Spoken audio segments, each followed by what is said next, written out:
is the founder and CEO of Axxess, the leading global home healthcare technology company.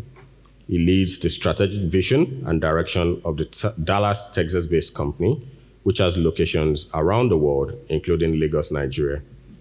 He is passionate about improving the quality of healthcare services delivered to patients in their homes by empowering healthcare organizations with the state-of-the-art software solutions.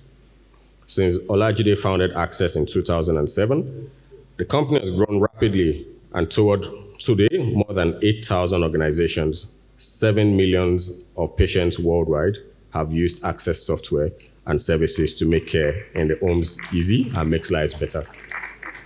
Olajide has been recognized as the Outstanding Healthcare Executive of the Year and a leader in diversity, and Axxess is recognized nationally and internationally as a best place to work. His commitment to building a stronger community resulted in him being chosen by his peers to serve in 2020 as the youngest ever chair of the Dallas Regional Chamber of Commerce Board of Directors, an executive committee, and he successfully led the Dallas business community through the COVID-19 pandemic.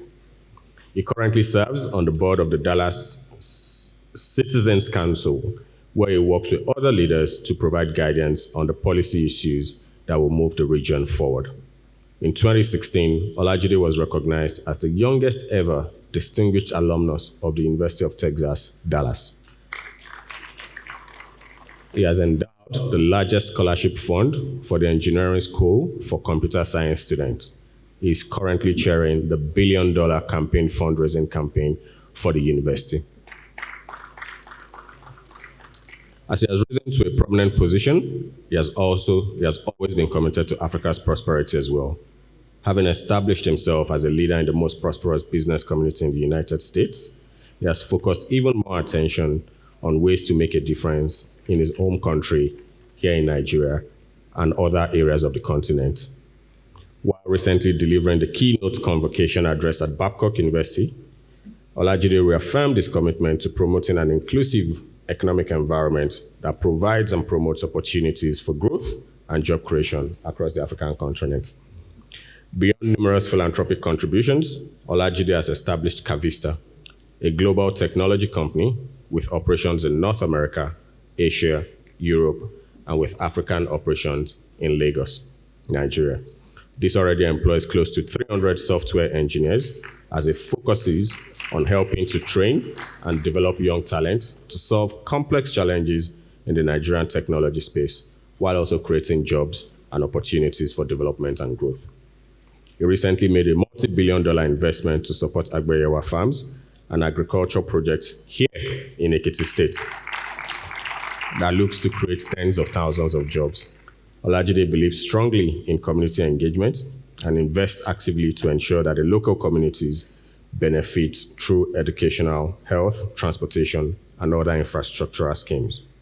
Olajide serves on the board of the Corporate Council on Africa, which promotes U.S. businesses and investments in Africa, as well as on the board of the Presidential Precincts in the United States, which engages and inspires emerging leaders in Africa and around the world to address challenges in their countries. As he thoughtfully engages on both continents and around the world, Olajide continues to support and partner with leaders in Africa across government, business, and technology. He sees Africa's untapped potential for future growth and prosperity and really wants to do what he can to help achieve that potential. Please let's give a warm applause for Mr. Ni John Olajide.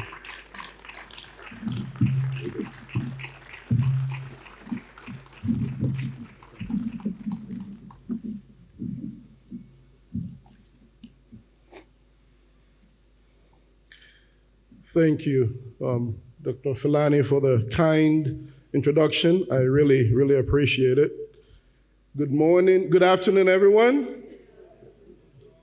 You know, it's obvious that this audience does not know me well enough. When I say hello, I expect people to say hello back as enthusiastically as possible. So I'm Ado-Ekiti. I'm actually a we can do that better. Thank you so very much.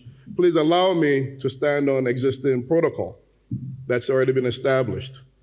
And in addition to that, I want to recognize my colleagues from Kavista and Agbewa farms that are here today. Please wave your hands so everyone can see you. Thank you so much for being here today. I get too much credit for the work that I do, but they really make it possible. I also want to recognize someone really important in the audience today, a great man that I want you all to know about, my father, Elder Daniel Olajide. Daddy, please rise. And let's give him a round of applause.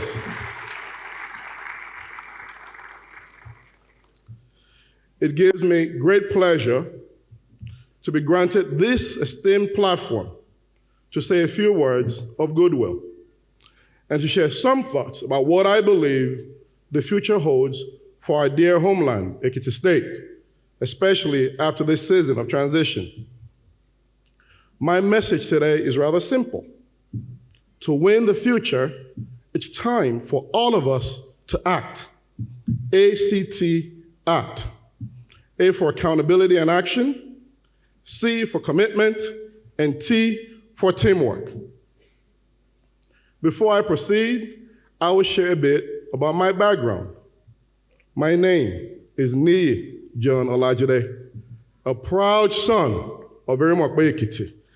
And our Kabiyesi is here today. Kabiyesi Aikurawa. Let's give him a round of applause, please. Thank you. Aikurawa Aniyi. I was born the third of 5 boys to my parents. It may interest you to know that I was born in Ajegunle, Lagos.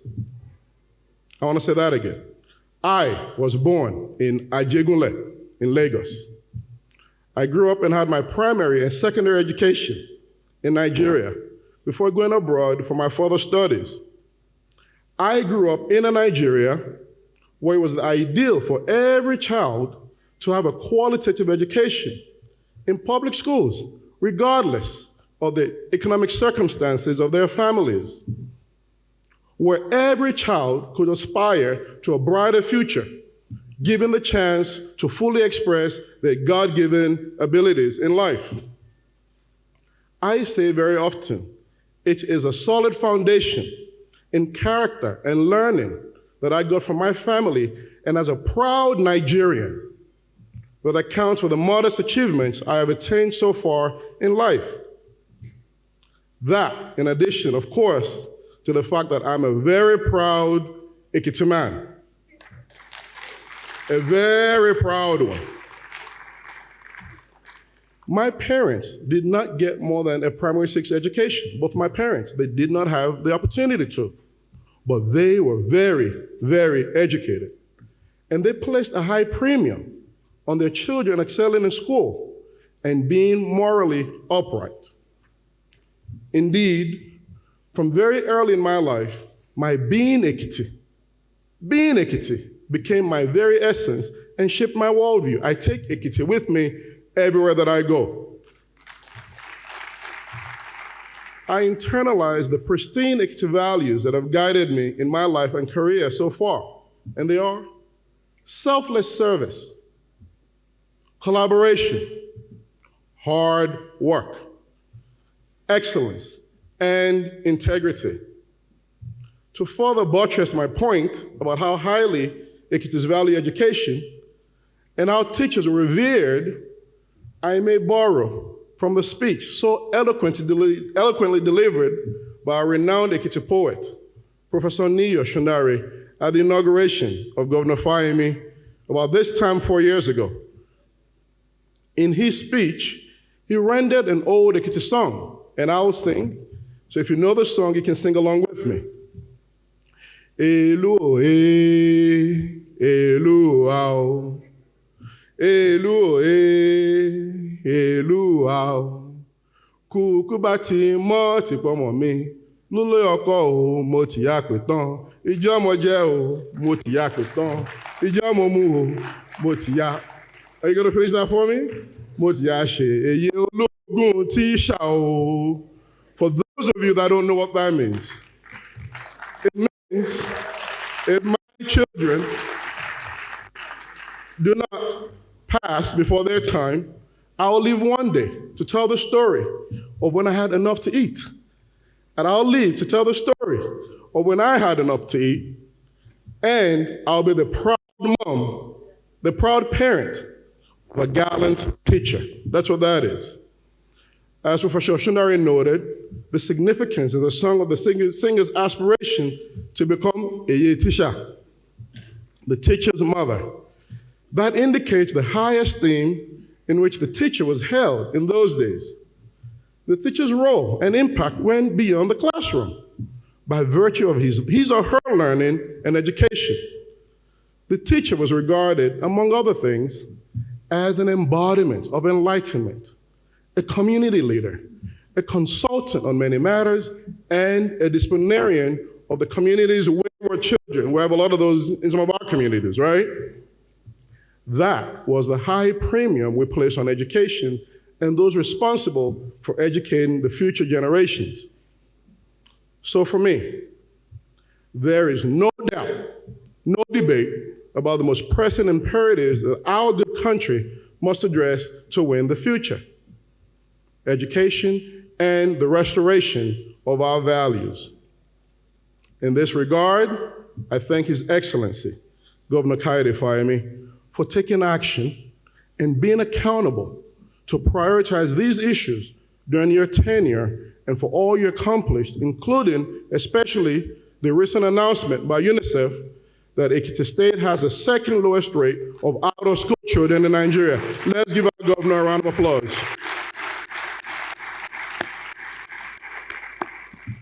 Governor Fayemi, I celebrate you for your vision, your creativity and excellence and diligence that has brought our beloved state this far, and for grooming a worthy successor in the person of His Excellency, Mr. Biodun Oyebanji, who is now set. Let's give him a round of applause as well. Thank you, thank you. Who is now set to consolidate and build upon the legacy that's been laid already. The orderliness demonstrated with this transition is a source of pride to all Ekitis at home and abroad, and has laid a precedence we must never fall short of in the future. Your Excellencies, distinguished ladies and gentlemen, the outcome of sustained efforts to improve the quality of education and the restoration of the primacy of our values in society, which we're beginning to see, is a new mindset that is essential for the times that we're in. A new way that's required for us to win the future. We must reorient our hearts and our minds with a focus on our youth who are in the majority, to see the opportunities before us as a people and a state who are uniquely positioned to become the most prosperous state in Nigeria within the next 30 years. Did you hear what I said? I don't think you did. Our vision for Ekiti is to have the most prosperous state in Nigeria within the next 30 years. Let's give that a round of applause. In line with the Ekiti State development plan that's been put up by this current government. And as I said earlier, it's going to take all of us working together, and we have to act to make sure that happens. Some of you may wonder if I'm talking about the same small landlocked Ekiti State that we're in, with meager federal allocations and immense developmental challenges. My belief in Ekiti's future is not unfounded, nor is it wishful thinking. As an entrepreneur who started Axxess at the age of 26, and I've grown it into a global organization today, disrupting the industries that we're in, I owe my success to spotting business opportunities long before they become obvious to everyone else. I believe deeply that Ekiti's prosperity is possible. I truly believe that with a proper mindset, anything at all is possible. I recently led a discussion among our leaders at Axxess globally to encourage all of us to dream about what is possible for our organization, and at the same time reflect on the respective individual purposes in life, our purposes in life. Ladies and gentlemen, I know my own purpose in life. My purpose is to serve others. And I suspect that many of you also feel a similar purpose. I also imagine that right now, most of us are giving a lot of thought to what role we're going to play in Ekiti's future. One of the strategic outcomes of our decision was to take a position in Ekiti State. You see, I am very clear about the possibilities in Ekiti, as well as the role I believe God will have me play. And I am very excited about that, as we all work together to create a brighter future for Ekiti. I encourage everyone here today to remember that anything at all, is possible. Because as we've all heard, whatever the mind can conceive of, and the heart can believe, and you work hard, we can achieve. Did you hear me say that? I'll repeat myself. Whatever our minds can conceive of, and we believe strongly, and work toward it, we can and will achieve it. As a practical example, our decision to take action and make strategic investments in Ekiti State is not just based on the sentiments that I'm an Ekiti man, but because of the meeting of the minds with His Excellency Governor Kayode Fayemi and his team that have laid a solid foundation for Ekiti to become the preferred destination to live, to work, and do business. Their commitment was clear and remains sustained. So many of you have not had the privilege of engaging Governor Fayemi one-on-one, and he talks about his vision for Ekiti State. I know Ekiti is always on his mind. I know that. Governor, thank you. Let's give him another round of applause. Thank you. Today, our group of companies is arguably the single largest private investor in Ekiti State, with interests in frontier sectors such as agriculture, tourism, and the knowledge economy, in addition to massive investments in the civic sector. I am particularly fascinated that our Agbewa Farms, an agriculture project here in Ekiti State that has seen us invest billions of dollars already, is set to create tens of thousands of jobs. I know for you those are frightening numbers. We will. We will. And once again, restore the idea of Agbe, Loba, dignity, and prosperity in farming. It may interest you to know that we already employ over 400 people at Agbewa Farms, just so you know that. So we are well on our way. We're grateful to have the concession to revamp our flagship tourism destination in Ekiti State, to Warm Spring Resorts, and we are set to turn it into a world-class golfing tourism destination. When I was growing up, I knew and heard so much about Ikogosi. Candidly, I had never been there until we took the concession. And when I saw it, it wasn't reflective of what I expected it to be. By the grace of God, and with your help and support, we will turn it around. We're also strategic partners to the Ekiti Knowledge Zone, and we're bringing to bear our expertise in building Kavista, our technology company here in Nigeria that already employs over 300 engineers already in Nigeria, and we are poised to employ thousands more. Kavista, for those of you that don't know, focuses on supporting our global engineering infrastructure and also training and developing young talent here in Nigeria to serve clients globally. I am very, very passionate about economic development and look forward to seeing all our investments make a significant impact in the lives of people in our host communities. Equally important, though, is that I want to make sustainable investments. And I know, without a doubt, that Ekiti is the best place to take a position in now. And I am telling everyone that I meet that.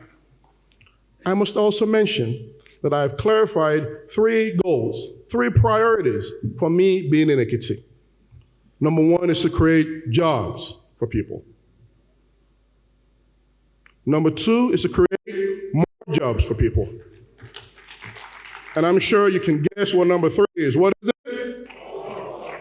So my priority for being in Ekiti State is jobs, jobs, jobs.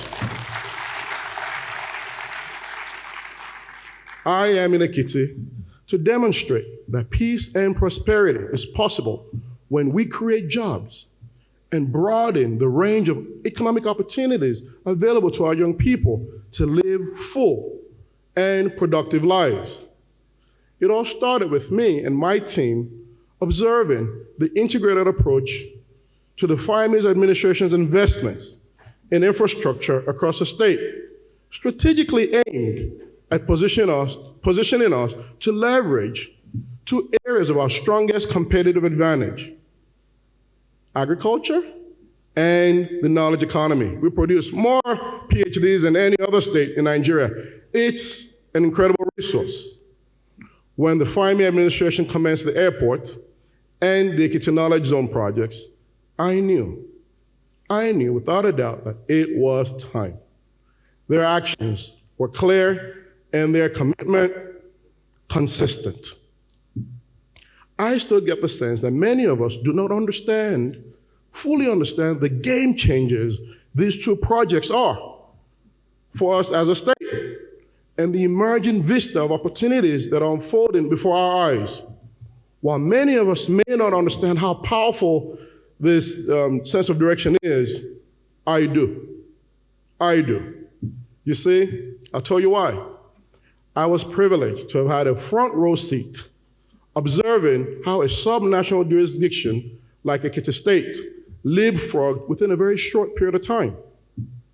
In the context of comparison to other states in their respective countries, Ekiti State and the Dallas region have a lot of similarities. Actually, to put it more correctly, many years ago, the Dallas region, in the context of its positioning in the United States of America, was where Ekiti currently is, within the context of our position in Nigeria. And I have been tremendously blessed to be a part of the Dallas business community. The Dallas region is welcoming, very welcoming, and today is the most prosperous region in the United States and indeed the world. Thank you. Thank you. Thank you. There is no place in the world as focused on business prosperity and economic development as the Dallas region. And it's paying off in spades. It's paying off greatly. You may be interested to know that the region by itself has the 23rd largest economy in the world. You heard me? The Dallas region by itself has the 23rd largest economy in the world. To give you context, Nigeria is number 24. I heard even some say, ponder that for just a moment. The Dallas region's economy, 23rd largest in the world. Nigeria is number 24. To achieve this prosperity that they had took vision, took action, took commitment, and it took teamwork, ACT Act. You remember that? The success of the Dallas Metroplex was made possible by the sheer force of the will of the people.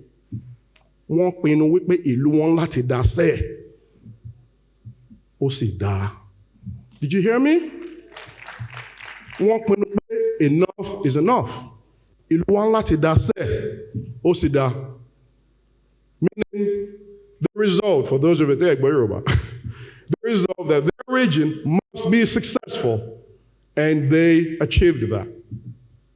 I believe the greatest resource of any community at all is its people.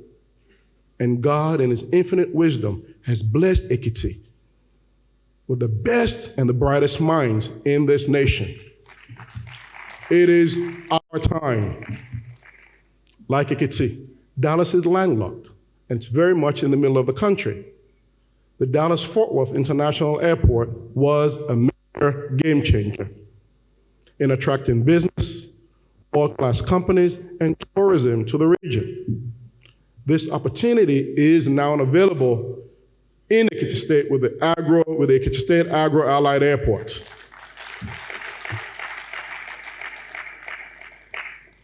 The Dallas region's success story rests on two pillars, just two pillars. The people, which we have an abundance of, quality people, and the airport. We have both in Ekiti now. The airport is our vital gateway to the rest of the world. Governor Fayemi, I want to congratulate you and your government for this remarkable achievement. I know it wasn't easy. I know that. Your Excellency, history will bear out the wisdom of your vision. I have no doubt about that. Dallas serves as a great example for all of us here. I'm a longtime member of the Dallas Regional Chamber of Commerce's Executive Board and served as its chairman in 2020. I couldn't have asked for a better year, right? Talk about perfect timing. COVID, of course, you know that. It was my responsibility to lead the business community through the COVID pandemic. As a result of being proactive in our thinking and aggressive in our actions, the Dallas region is even better positioned today than prior to the pandemic. The Dallas Regional Chamber of Commerce took the time a few years ago to establish a 30-year plan for the region, addressing, among other things, infrastructure needs, educational priorities, and legislative priorities to ensure the alignment of the laws, of the policies and programs that support the region's growth. I am glad that Ekiti similarly has developed a 30-year developmental plan.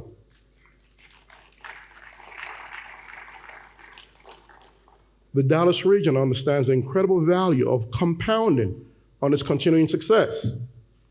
I must share that I believe that we're all getting either slightly better, or worse every day. At Axxess, I comment often that we're either growing or we're dying. It's binary. There's nothing in the middle. But growth does not have to be dramatic every day. Just making a little progress every day can lead to meaningful improvements. A 1% change, for instance, is barely noticeable in isolation. But because of the miracle of compounding, it can have dramatic consequences. If Ekiti can get 1% better every day, I have a question for you. By how much better do you think it will get in 1 year? Any thoughts? You probably know it's going to be by more than 365%, right? Ekiti was smart in Ekiti. I'm on math, I'm away. Okay? A lot of people think it could be between 5 and 10 times. But let me tell you, the answer is 37 times. By being 1% better every day over the course of 1 year. Conversely, if we're getting 1% worse every day, at the end of the year, we'll be 97% worse than we started off. Change in whatever direction starts to add up over time. Staying committed to our vision matters, and it requires that we all work together as a team and put our differences aside. We're one Ekiti. At Axxess, we have more than 50 countries represented in our staff of over 1,000 people. And I have no doubt that embracing this diversity and working together as a team has contributed tremendously to helping us grow. Diversity and inclusion, bringing people in, are key to ensuring we benefit from hearing all voices and opinions. It applies to business, it applies to communities and organizations, as well as to politics and governance. At Axxess, we say, may the best idea win, regardless of where it comes from. Everyone is included and encouraged to offer up their ideas to make us better. Ours is a culture of humility, where everyone is valued and their contribution is vital to the success of our organization. Fundamentally, it's a culture of performance and merit over ego. Your Excellencies, the distinguished ladies and gentlemen, I'd like to bring my remarks to a close by observing that for a country like Nigeria, I believe when we're able to harness the power of our diversity and build a nation where young and old, rich or poor, Christian, Muslim, or any other religion, people from the north or south, east or west, majority or minority, strong or weak, able or disabled, are all fully embraced and included in the journey of nation building based on values of hard work, merit, honesty, fairness, justice, openness, and transparency, then we can realize our fullest potential. Realizing our fullest potential can only happen when we're all taking action, A for action, in a committed manner, C for committed, and working as a team, teamwork, ACT, act, toward this common goal, standing shoulder to shoulder in our collective efforts to reverse the tide of brain drain, Jackpot syndrome, and disillusionment among people, and getting them to once again believe in a united and prosperous Ekiti in particular, and Nigeria as a whole. For every single person, for every single Ekiti person at home and abroad, it is your time, your time, your time, your time, your time to act. We need everyone's contribution to build the Ekiti of our dreams. So this is my call to action. And I want you to listen to me very carefully. What will you do to make Ekiti the most prosperous state in Nigeria in 30 years? What will you do to make Ekiti the most prosperous state in Nigeria in 30 years? What will you do to make Ekiti the most prosperous state in Nigeria in 30 years? I want you to ponder that question very carefully. What will you do?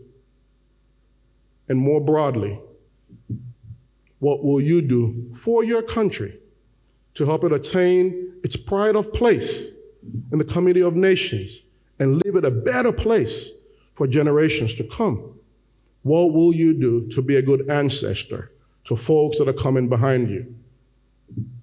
I offer my personal assurances to continue to support the new administration and His Excellency, my friend, Mr. Biodun Oyebanji. I pledge to support him as he continues this historic task of advancing our collective aspirations for our dear state. This, for me, is not only a patriotic decision, but a strategic business one as well. And I encourage all Ekitis at home and abroad, as well as our friends and well-wishers from across the world, to be a part of what our dear state, the land of honor, Uleye, is becoming. Thank you all for listening to me. Ekiti, thank you and